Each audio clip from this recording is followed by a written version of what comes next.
Hoje eu quero falar sobre a preciosidade do sangue de Jesus. Lá na carta de 1 Pedro, capítulo 1, a partir do verso 18, se você pode acompanhar com a gente aí, 1 de Pedro, capítulo 1. Pedro fala dessa preciosidade do sangue de Jesus, e hoje a mensagem é mais rápida, porque nós temos a ceia memorial. E você sabe que eu não chamo de Santa Ceia. Pastor, é errado chamar de Santa Ceia? Não, é certo. Mas se você chama de Santa Ceia, você tem que chamar Santo Batismo, porque tudo é santo para Deus. Santo irmão, santo dízimo, santa oferta, santo pastor, santo marido. Você chama o seu marido de santo? Então, por isso que eu não chamo nada de santo. Porque se chama Santa Ceia, você tem que ser coerente. Mas fica tranquilo que hoje eu estou procurando pelo em ovo, viu? Aleluia. E hoje eu quero falar sobre a preciosidade do sangue de Jesus. Mas antes eu quero dizer para você que no final do culto, eu já fiquei alguns dias sem vir aqui. Eu não sei se vocês sentiram saudade de mim, mas eu senti saudade de vocês. Mas também não precisa ser hipócrita, fala se é sincero.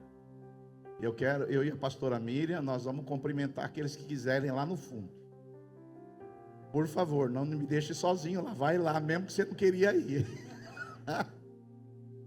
É muito bom estar com os irmãos.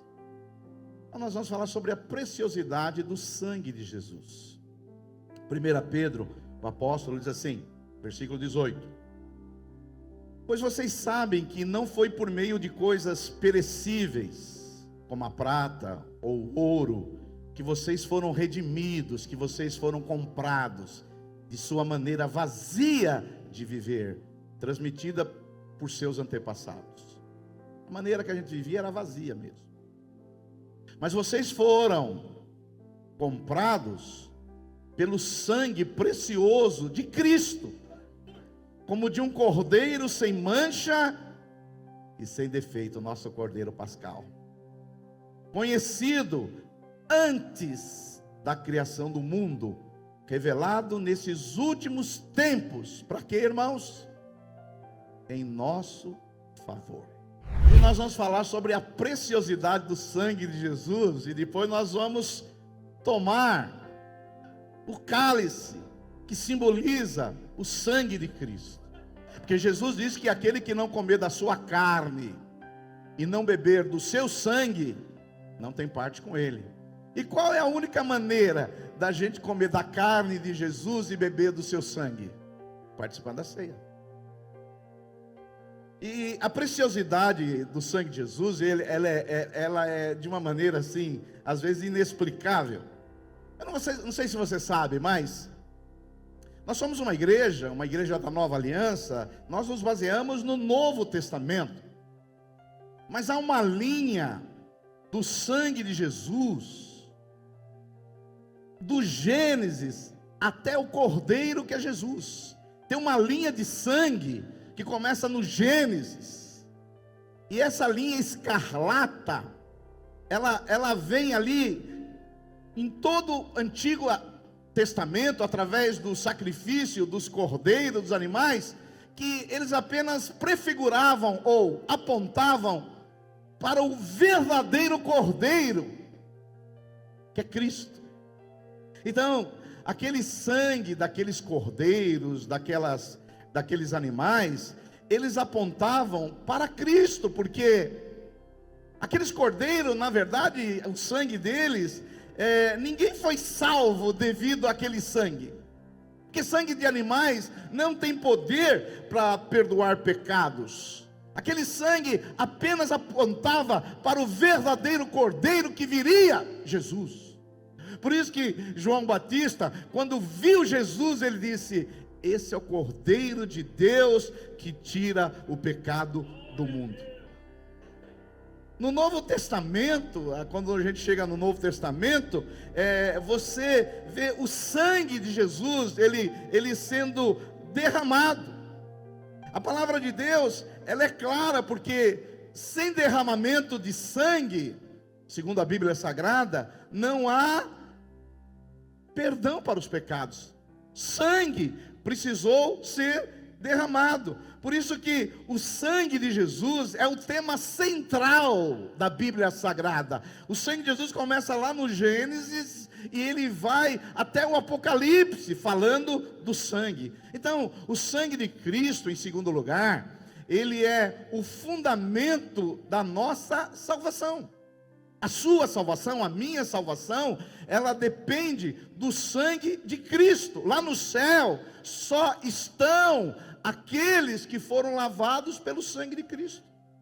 Aqueles que não foram lavados pelo sangue de Cristo, não há lugar para eles no céu, porque a única maneira de você entrar no céu é através do sangue do Cordeiro.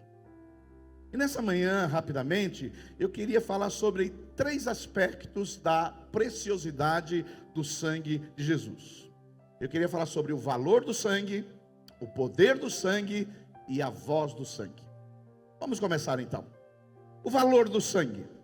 1 Pedro, o texto que nós acabamos de ler, diz que não foi por meio de coisas perecíveis a prata e o ouro. Você sabe que no tempo antigo não existia dinheiro como existe hoje. A moeda de transação era a prata e o ouro, que era, na verdade, as coisas mais valiosas, o ouro e a prata. E Pedro, nesse texto, no versículo 18, ele vai dizer: olha, pois vocês sabem que não foi por meio de coisas perecíveis, como a prata ou ouro, que vocês foram redimidos. Eu sei que essa palavra redimida, ela não é muito usual no nosso português. Mas se a gente pudesse traduzir essa palavra, seria assim: olha, não foi por meio de coisas perecíveis que vocês foram comprados. Por quê? Nós todos nós éramos pecadores, miseráveis. Nós pertencíamos ao império das trevas, a um mercado de escravos. Mas um dia, um Senhor bom, chamado Jesus, com seu sangue, não com ouro e nem prata, ele foi lá nesse mercado de escravo e nos comprou e nos trouxe para ele. Quantos podem dizer um glória a Deus aí? Aleluia. Então nós somos libertos. Nós éramos escravos nesse mercado de escravos, daqueles que não foram comprados pelo seu sangue. Mas um dia o Senhor foi lá e nos comprou. E não nos comprou com prata, nem ouro ou por nenhuma moeda. Ele nos comprou por seu sangue. Amém? Quantos podem dar um glória a Deus aí? Então o Senhor não usou os tesouros do mundo, a prata, o ouro, o Bitcoin, nada disso. Ele usou o seu próprio sangue. Então nós somos comprados pelo seu sangue. Levanta sua mão e diga assim: eu fui comprado pelo sangue de Jesus. Aleluia. Por isso que lá em Atos capítulo 20, verso 28, o autor de Atos, que é Lucas, ele vai dizer assim: cuidem de vocês mesmos e de todo o rebanho sobre o qual o Espírito Santo os colocou como bispo, para pastoreares a igreja de Deus, que ele comprou com seu próprio sangue. Amém? Então, a primeira coisa que nós temos que falar é o valor do sangue de Jesus Cristo. O sangue de Jesus é precioso. O sangue de Jesus nos comprou. O sangue de Jesus é o sangue do Cordeiro Pascal, sem mácula, sem defeito. O sangue de Jesus foi lá e pagou o preço. Nós não tínhamos condições de pagar o preço, porque eu não sei se você sabe, toda dívida tem que ser paga. Toda dívida. E o pecado é uma forma de dívida. Todos nós já nascemos pecadores e com uma dívida. Dizem que cada brasileiro que nasce, por causa da nossa dívida, já nasce com uma grande dívida. E no mundo espiritual não é diferente. Quando você nasce, você já nasce com uma grande dívida, porque todos nós nascemos na iniquidade e no pecado. Mas a boa notícia é que Jesus Cristo, através do seu sangue, ele pagou toda a dívida. Por isso, nenhuma condenação há, nenhuma dívida há para aqueles que estão em Cristo Jesus. Quantos estão em Cristo Jesus? Diga um glória a Deus aí. E a gente entende o que? Esse caráter sacrificial de Jesus. Jesus um dia resolveu comprar você. Jesus um dia resolveu ir lá no mercado de escravo, onde nós estávamos mortos em nossos delitos e pecados, onde nós andávamos segundo o curso desse mundo, onde nós andávamos segundo o príncipe da potestade do ar. E Jesus, pela sua graça, pela sua compaixão, pela sua misericórdia, Ele resolveu comprar você com seu sangue e inseriu você na sua família. Quantos podem dar glória a Deus por isso aí? Então nós temos que ser gratos a esse Salvador que pagou a nossa dívida. Então eu vim dizer para você hoje uma boa notícia: você não deve nada mais para Deus. Eu vou repetir porque alguns acho que não entenderam. Você, através do sangue de Cristo derramado na cruz do Calvário, toda a sua dívida passada, presente e futura, ela foi paga. Aleluia. Eu não sei se você, eu sou mais velho, eu sei que as minhas ilustrações às vezes não cabem para alguns mais jovens aqui. Mas quando eu era pequeno, eu vim de uma família tão pobre que meu pai comprava de caderneta. Alguém aqui já comprou de caderneta afiado? Aí, muita gente, tem mais gente aqui. Aí o que acontecia? Meu pai recebia, e no final do mês, ele ia lá e pagava o que ele comprou o mês todo. E não era pouco não, porque era 4 filhos e uma menina, 5, que comia pra caramba. Ele comprava saco de arroz, não era pacotinho de 5 quilos. E aí chegava no final do mês, ele recebia e ele ia lá pagar a caderneta. E o dono lá da mercearia, o que ele fazia? Ele pegava um carimbo e carimbava a caderneta dizendo assim: pago, pago, pago, pago, pago. Foi isso que aconteceu na nossa vida. Havia uma caderneta, havia uma dívida, havia algo que a gente devia, e Jesus foi lá e pegou seu sangue e botou mão na caderneta e disse: pago, pago, pago, pago, pago, pago, pago, pago, está tudo pago. Aleluia. Não é maravilhoso? Você saber que você não deve nada para Deus, não porque você é bonzinho, não porque você é um cara legal, por causa do sangue de Cristo. Quantos aqui foram lavados pelo sangue? E a gente também vê o caráter do nosso Salvador, porque esse cordeiro sem mácula, esse cordeiro que foi na cruz e morreu uma morte substitutiva, que os teólogos dizem vicária, que nós que merecíamos morrer, mas ele morreu em nosso lugar. Por isso que Paulo, lá em 2 Coríntios, capítulo 5, verso 21, vai dizer assim: Deus tornou pecado por nós aquele que não tinha pecado. Deus o fez pecado por nós. E quando que Jesus se fez pecado por nós? Alô? Tem alguém aí? Quando que Jesus se fez pecado por nós? Na cruz do Calvário. Jesus foi o pecado humanizado. Todo o pecado da raça humana recaiu sobre Jesus. Então Jesus se fez pecado por nós. Por isso que o Pai teve que virar o rosto para ele, e ele disse: Deus meu, por que me desamparaste? Porque Jesus ali virou a forma de pecado, e como Deus não aceita o pecado, Jesus ali foi desamparado por Deus, porque ele era o pecado humanizado.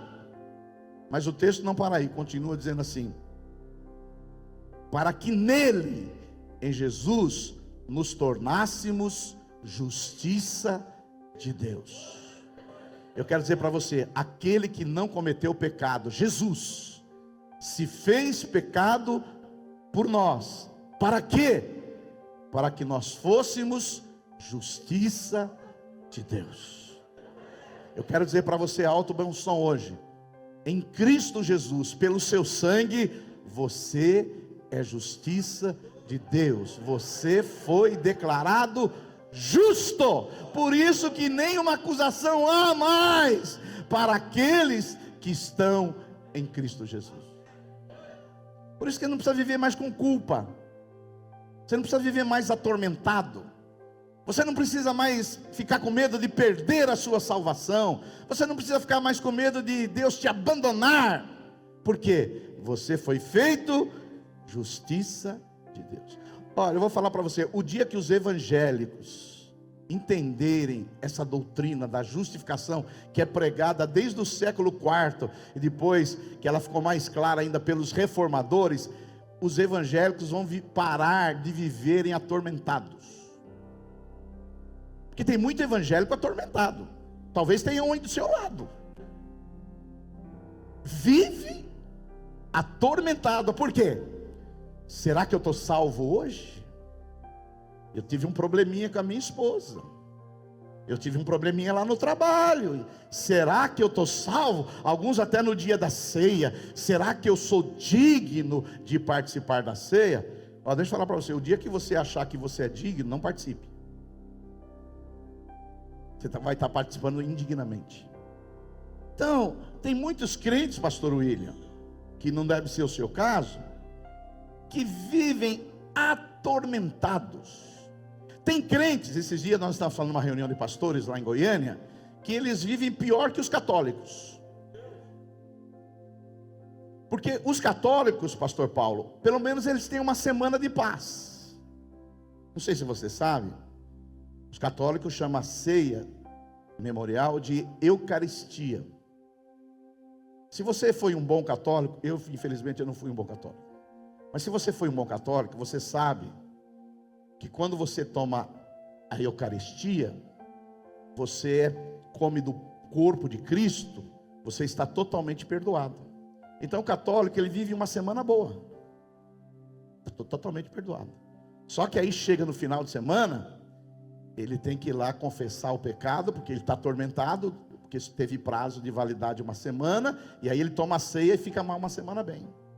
Eu quero dizer para você, que não é através da ceia que você vai ser perdoado. Você foi perdoado pelo sangue de Cristo há 2000 anos atrás. Não há dívida para com você. Então tem gente vivendo atormentado aí, e algumas igrejas ainda alimentam isso. Para quê? Para você encher o templo deles, para você viver atormentado e vir lá numa sexta-feira e descarregar, porque essa semana foi carregada para mim. Aqui não. Aqui a gente quer que você entenda o evangelho simples e puro da justificação, do sangue de Cristo Jesus. Não viva atormentado e vem aqui não para descarregar. Aqui não é a sessão do descarrego. Se você está precisando, eu te falo onde é. Não é? Aqui você vem para celebrar as grandezas que o Senhor fez por você. Você vem adorar aquele que morreu por você, que derramou seu sangue precioso. O valor do sangue de Jesus é precioso. E tem pessoas, agora animei, e tem pessoas que na hora da ceia, aqui acho que já diminuiu bem isso, que na hora da ceia, quando chegar os servos distribuindo os elementos, tem gente que vai fazer assim, ó.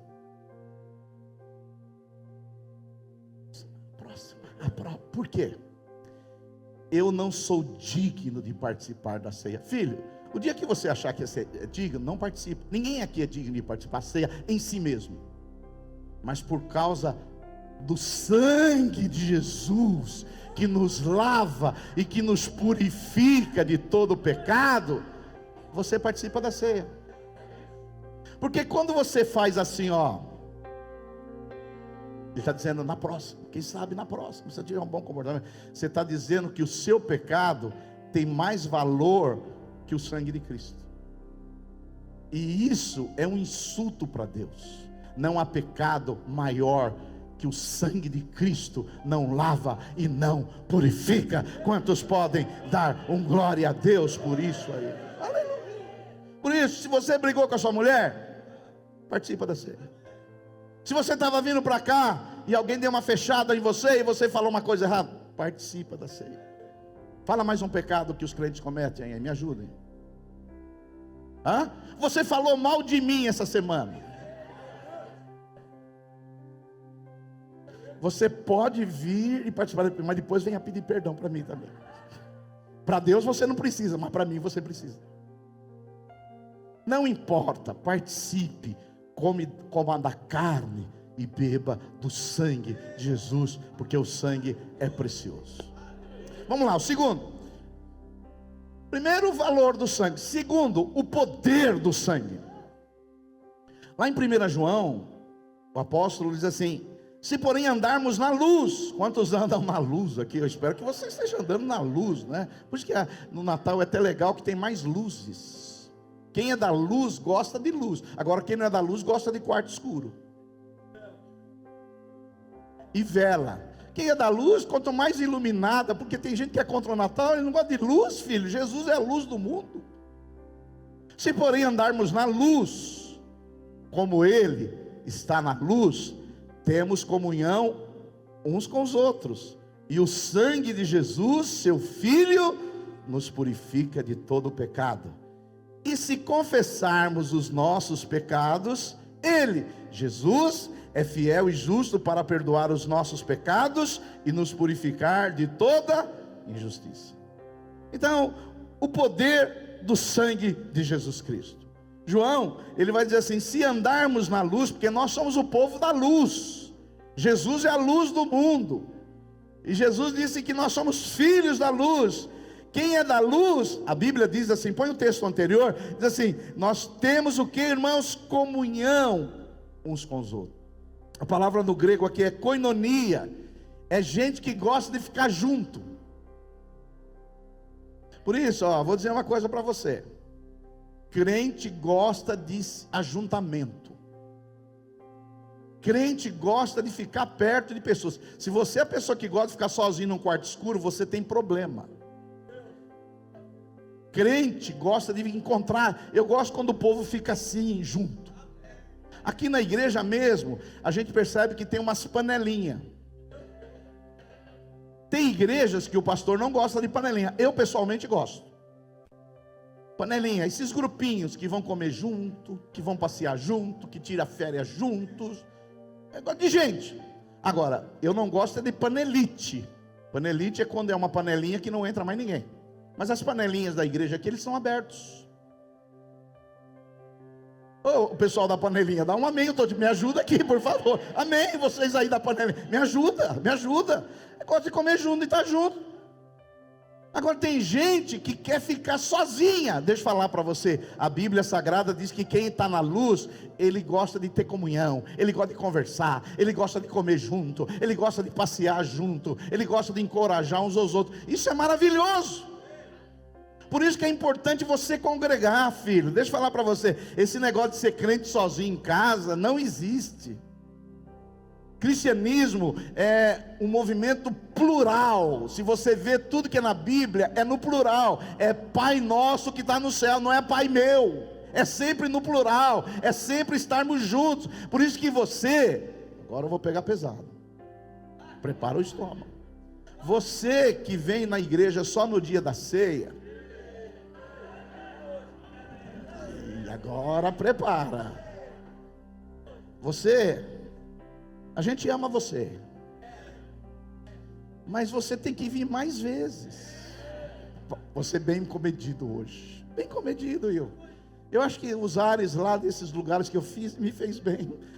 Então venha estar junto. A gente assim não morde ninguém não. A gente encoraja. Você vê aqui, vê um irmão feliz, você vê o irmão testemunhando, você vê o sorriso dos irmãos. Isso encoraja a gente. Às vezes você chega num culto aqui, você chega meio assim para baixo, mas você vê o irmão adorando, outro cantando, você fala: é isso aí mesmo, eu vou levantar a mão. E você sai daqui renovado para a glória de Deus. Amém?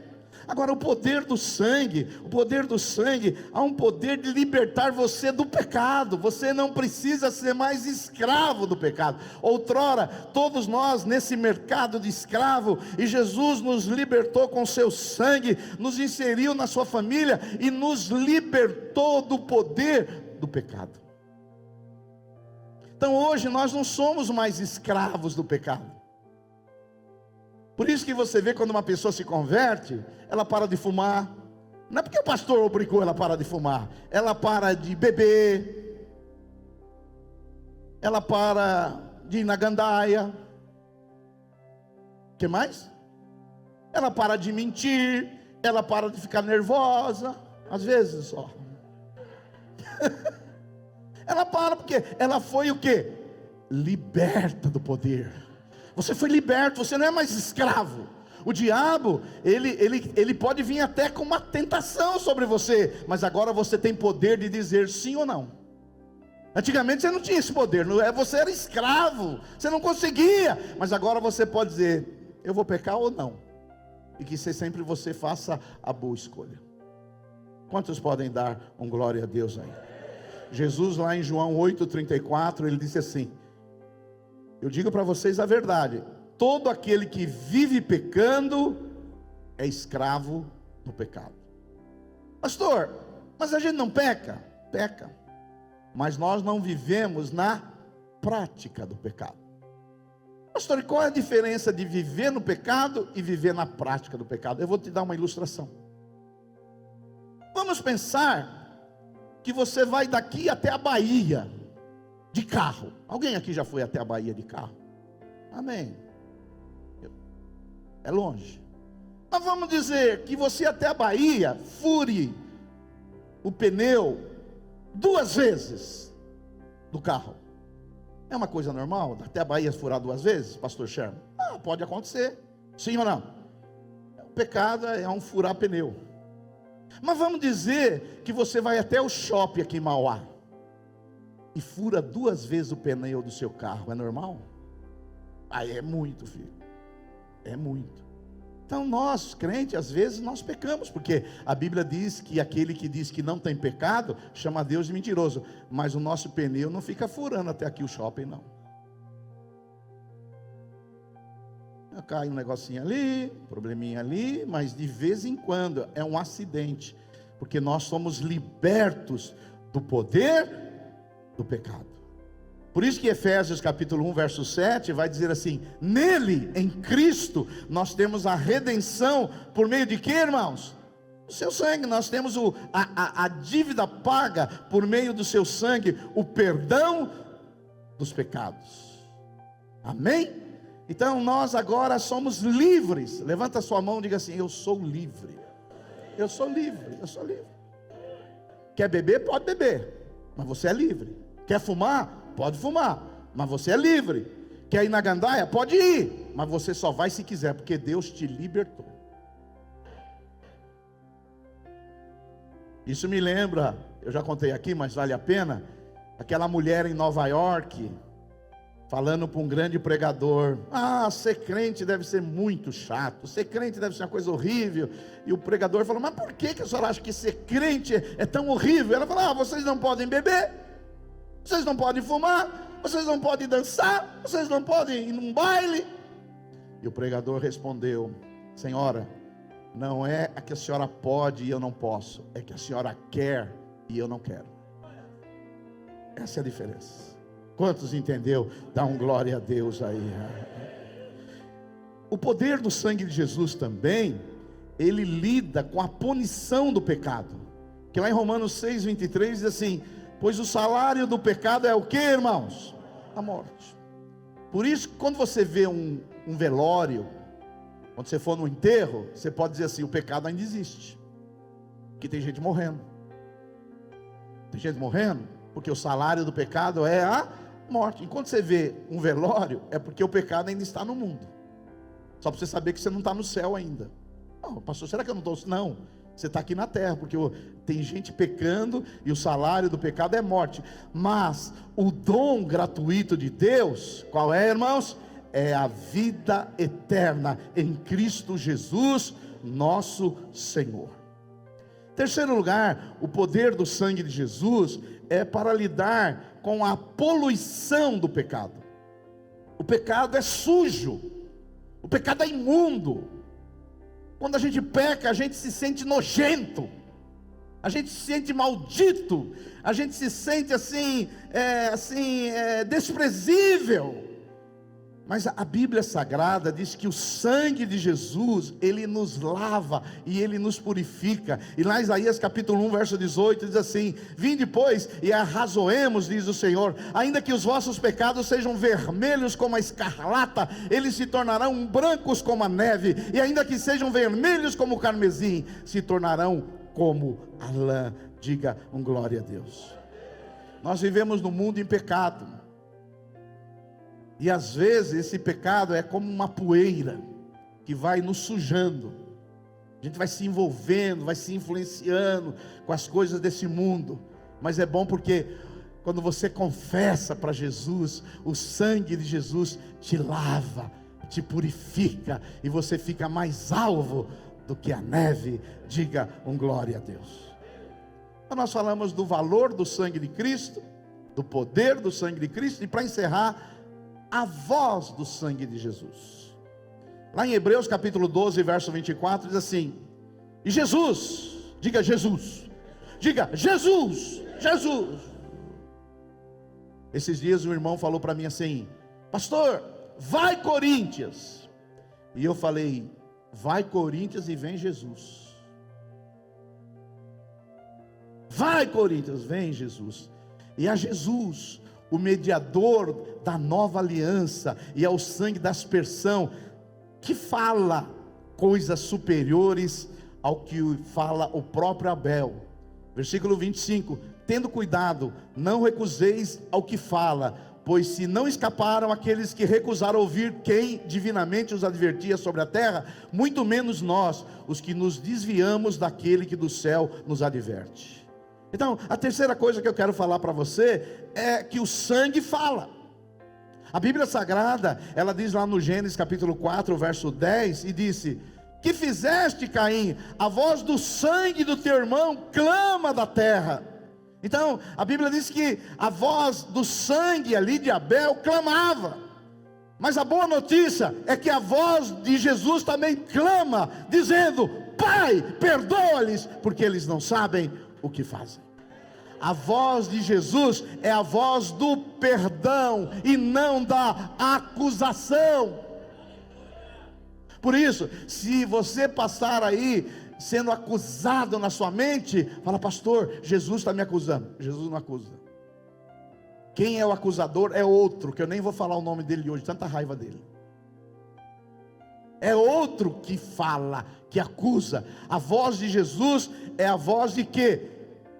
Do perdão. Quando você peca, aí você ouve uma voz: está vendo, você não é crente, você nunca foi crente, você é um mentiroso, você é um falso crente. Essa não é a voz de Jesus.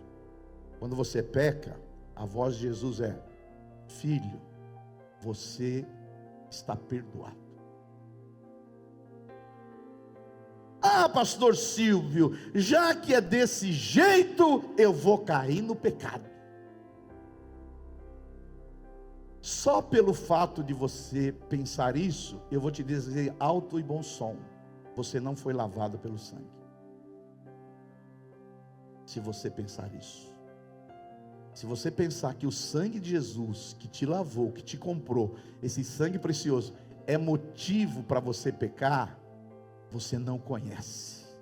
Porque quem conhece Jesus e sabe o preço que Ele pagou na cruz do Calvário, ele não vai querer viver no pecado, ele não vai querer viver na prática do pecado, ele vai querer viver para a glória de Deus. Aleluia. Quantos entendem o que eu estou falando? Segundo, o sangue de Jesus é a voz da paz. Lá em Colossenses, o que diz assim? E que havendo feito a paz, através de quê, irmãos? Pelo sangue da sua cruz, por meio dele reconciliar-se consigo mesmo todas as coisas, quer sobre a terra, quer nos céus. Ou seja, o sangue de Jesus é a voz de quê, irmãos? Da acusação, é a voz da intimidação, é a voz da culpa. Não, a voz de Jesus é a voz da paz. Lembra aquela mulher pega em adultério? Que tinha um monte de acusadores. Qual foi a voz de Jesus? A voz da acusação? Não, filha, vai e não peques mais. Essa é a voz de Jesus, é a voz da paz. Aí você fala: pastor, por que minha mulher não é assim? A voz da paz. é porque ela ainda não se parece com Jesus.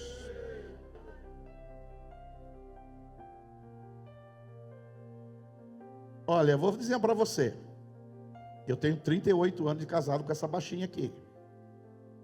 Às vezes acontecem umas coisinhas, normal.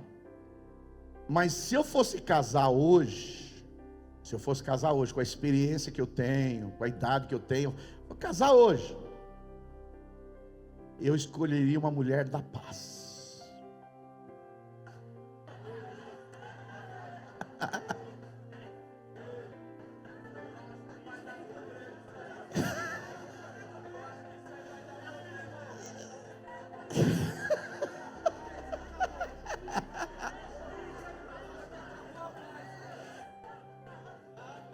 Da paz. Será que a minha paz foi embora hoje? Mas ela é da paz. Ela é da paz. Se vocês não ouviram bem, eu vou dizer de novo. Ela é da paz. Para que eu tenha paz hoje.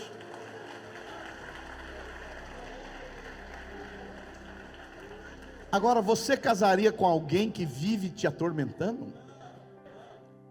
Você não presta, você é feia, você não tem a higiene necessária, você não tem os predicativos, você ficaria alguém assim? Você acha por que Jesus atrai as pessoas? Porque ele fica te acusando, você não presta, você não vale nada, você é um sem vergonha. É por isso que você veio para Jesus? É? Porque ele te deu a paz. Você vai ficar com alguém que fica falando que você não presta o tempo todo? Que você é um sem vergonha? Por isso que o diabo não tem ninguém, só tem os demônios que se rebelaram. E as pessoas vêm aqui para Jesus por quê? Porque a voz de Jesus é a voz da paz. E quando Jesus fala dele mesmo, lá em Mateus capítulo 11, verso 28, ele diz que ele é manso e humilde. Eu casaria com uma mulher mansa e humilde, que é o caso da minha mulher. Aleluia. Mansa e humilde. Hoje mesmo ela falou, ela me chama de Branco. Você, por favor, não me chame disso. Não tem essa aqui. Ela falou hoje de manhã: Branco, você quer um cappuccino? Paz. Aí eu falei: não, eu vou tomar um café expresso. Da paz. Agora você vai ficar com alguém, se relacionar com alguém que é o seu Deus, que fica te atormentando? Cristo, a voz de Cristo é a voz da paz. Colossenses, olha só. E que havendo feito a paz pelo sangue. Olha, se você não entender, eu vou dizer para você: você está em paz com Deus. Não existe uma demanda hoje com você. Não existe uma dívida para você. Você está em paz com Deus. E quem está em paz com Deus, tem a paz de Deus. A paz de Deus. E quem tem a paz de Deus, vive em paz com os irmãos. Essas donas encrencas que nós temos aqui na igreja, é falta de paz com Deus. É falta da paz de Deus. Porque uma pessoa que está paz com Deus e paz de Deus, ela onde ela chega, está maior confusão. Ela chega, paz. É que nem eu, onde eu chego está maior confusão. Eu chego, paz. Você não foi lá jogar comigo? Você viu a confusão que é lá? O Will foi lá jogar bola esses dias aí com a gente. Ele viu que aquela veiarada não crente é só em confusão. Aí você não viu quando eu chego: ó, você vai jogar isso aqui? Cala a boca, joga lá. É aqui que funciona. Pronto. No amor, no carinho, não é cala a boca assim, na violência. Não é, Will? Você viu que eles ficam em paz? São tudo atormentados. E alguns estão nos assistindo, mas graças a Deus. E para encerrar, para a gente ir embora, eu gosto quando vocês riem, que eu não gosto quando vocês ficam calados. Que gente calada é gente deprimida. Gente feliz fala. E por último, para a gente ir embora, o sangue de Jesus também é a voz de poder. Olha só, Apocalipse 12:10 diz assim: então ouvi uma grande voz proclamando: agora veio a salvação, o poder e o reino do nosso Deus e a autoridade do seu Cristo, pois foi expulso o acusador dos nossos irmãos, o mesmo que os acusa de dia e de noite diante do nosso Deus. E o 11 diz assim: eles, pois, venceram por causa de quê, irmãos? Por que você tem vitória? Por causa do sangue. A nossa vitória está baseada no sangue. Mas não é esse sangue que a turma fala aí fora, não. Vem, aparece um problema: o sangue de Jesus, o sangue de Jesus. Como se o sangue de Jesus é para jogar no diabo. Não, não é para jogar o sangue de Jesus nas pessoas nem no diabo. O sangue de Jesus está em você. O sangue de Jesus, só o sangue, só o sangue. Não, o sangue de Jesus é para você, não é para o diabo, não é para as pessoas sangue ruim. O sangue de Jesus é para você, porque a Bíblia diz que nós vencemos por causa do sangue. Por isso que eles subiram aqui, que eles acham que eu já passei do horário. E eu vou terminar com Romanos 8:33, que é o hino da vitória. Quem tentará acusação contra os eleitos de Deus? Quem? Eu pergunto para você: quem? Quem? Diga para mim, quem? Diga de novo, quem? Quem? Quem vai tentar? Quem vai acusar? Quem? A pergunta é retórica, irmãos. É uma pergunta que já tem resposta. Ninguém. Quem tentará acusação contra o eleito de Deus, se é Deus que o justifica? Quem os condenará? É Cristo Jesus quem morreu, ou antes quem ressuscitou, o qual está à direita de Deus e intercede por nós. Diga glória a Deus. Fica de pé.